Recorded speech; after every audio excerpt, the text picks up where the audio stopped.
Jaya Radha Madhava Punya Vihari.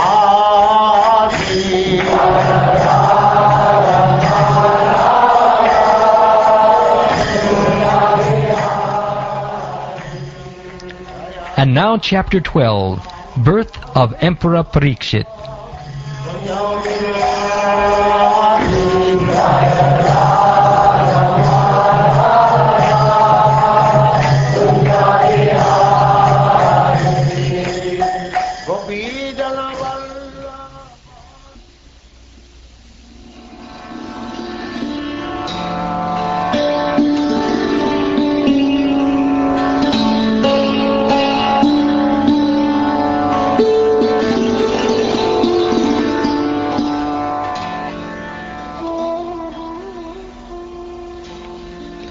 The sage Shonaka said, "The womb of Uttara, mother of Maharaj Pariksit, was spoiled by the dreadful and invincible Brahmastra weapon released by Ashvatthama.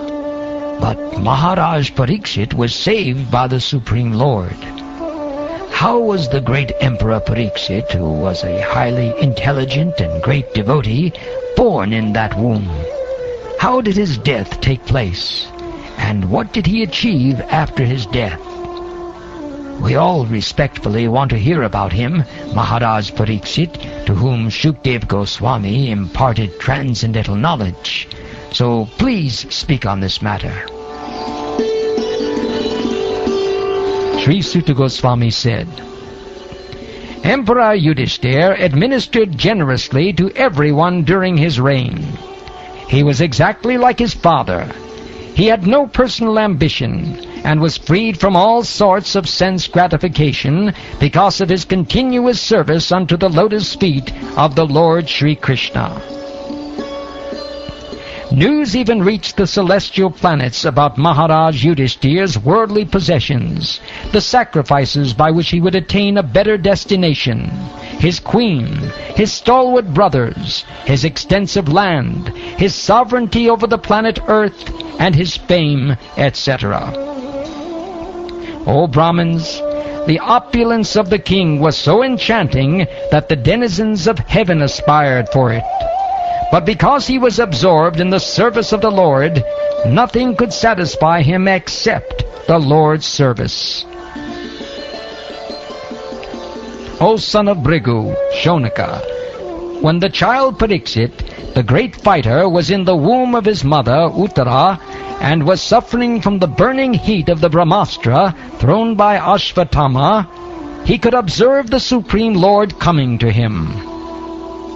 He, the Lord, was only thumb high, but he was all transcendental. He had a very beautiful, blackish, infallible body, and he wore a dress of lightning yellow and a helmet of blazing gold. Thus he was seen by the child. The Lord was enriched with 4 hands, earrings of molten gold, and eyes blood-red with fury. As he loitered about, his club constantly encircled him like a shooting star. The Lord was thus engaged in vanquishing the radiation of the Brahmastra, just as the sun evaporates a drop of dew. He was observed by the child, who thought about who he was. While thus being observed by the child, the Supreme Lord Personality of Godhead, the Supersoul of everyone, and the Protector of the righteous, who stretches in all directions, and who is unlimited by time and space, disappeared at once. Thereupon, when all gradually evolved, the heir apparent of Pandu, who would be exactly like him in prowess, took birth. King Yudhishthira, who was very satisfied with the birth of Maharaj Pariksit, had the purificatory process of birth performed. Learned Brahmins, headed by Domya and Kripa, recited auspicious hymns. Upon the birth of a son, the king, who knew how, where, and when charity should be given, gave gold, land, villages, elephants, horses, and good food grains to the Brahmins. The learned Brahmins, who were very satisfied with the charities of the king, addressed him as the chief amongst the Purus, and informed him that his son was certainly in the line of descent from the Purus. The Brahmins said, "This spotless son has been restored by the all-powerful and all-pervasive Lord Vishnu, the personality of Godhead, in order to oblige you. He was saved when he was doomed to be destroyed by an irresistible supernatural weapon. For this reason, this child will be well known in the world as one who is protected by the personality of Godhead. O most fortunate one, there is no doubt that this child will become a first-class devotee and will be qualified with all good qualities." The good king Yudhishthir inquired, "O great souls, will he become as saintly a king, as pious in his very name, and as famous and glorified in his achievements as others who appeared in this great royal family?" The learned Brahmin said, "O son of Pritha, this child shall be exactly like King Ikshvaku, son of Manu, in maintaining all those who are born. And as for following the Brahminical principles, especially in being true to his promise, he shall be exactly like Ram, the personality of Godhead, the son of Maharaj Dasarath. This child will be a munificent donor of charity and protector of the surrendered, like the famous King Shibi of the Ushinara country. And he will expand the name and fame of his family like Bharat, the son of Maharaj Dushyanta. Amongst great bowmen, this child will be as good as Arjun. He will be as irresistible as fire, and as unsurpassable as the ocean. This child will be as strong as a lion, and as worthy a shelter as the Himalaya mountains. He will be forbearing like the earth, and as tolerant as his parents. This child will be like his grandfather Yudhishthir, or Brahma in equanimity of mind. He will be munificent like the lord of the Kailas hill, Shiva. And he will be the resort of everyone, like the supreme personality of Godhead Narayan, who is even the shelter of the goddess of fortune. This child will be almost as good as Lord Sri Krishna by following in his footsteps. In magnanimity, he will become as great as King Rantideva, and in religion, he will be like Maharaj Yayati. This child will be like Bali Maharaj in patience, a staunch devotee of Lord Krishna, like Prahlad Maharaj, a performer of many Ashvamedha or horse sacrifices, and a follower of the old and experienced men. This child will be the father of kings, who will be like sages. For world peace, and for the sake of religion, he will be the chastiser of the upstarts and the quarrelsome. After hearing about his death, which will be caused by the bite of a snake bird sent by a son of a Brahmin, he will get himself freed from all material attachment and surrender unto the personality of Godhead, taking shelter of him.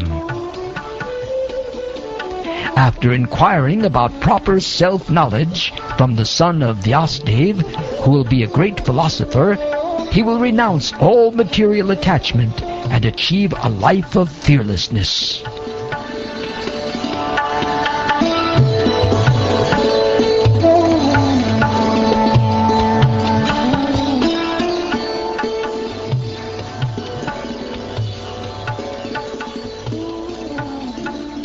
Thus, those who were expert in astrological knowledge and in performance of the birth ceremony instructed King Yudhishthir about the future history of his child.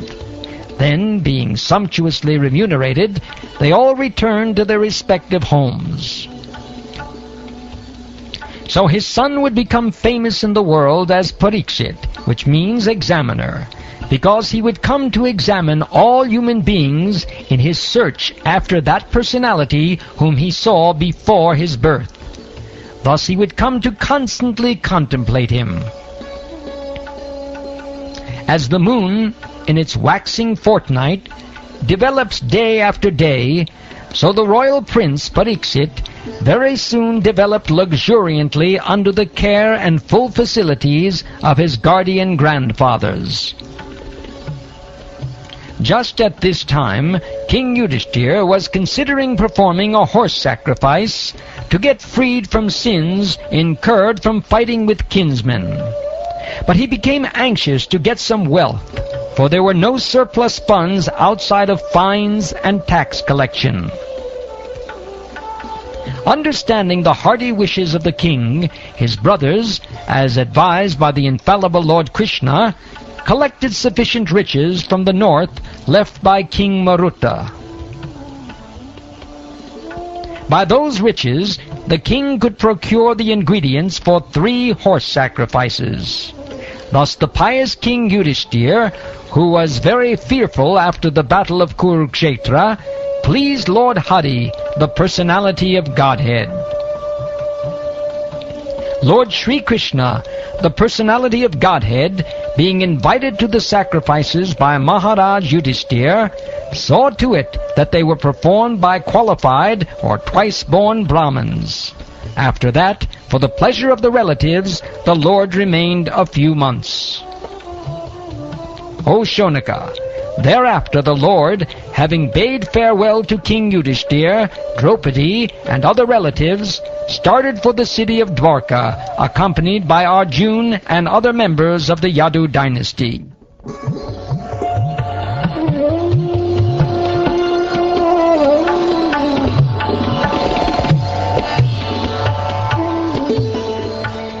Thus ends the 12th chapter of the first canto of the Srimad Bhagavatam, entitled Birth of Emperor Pariksit.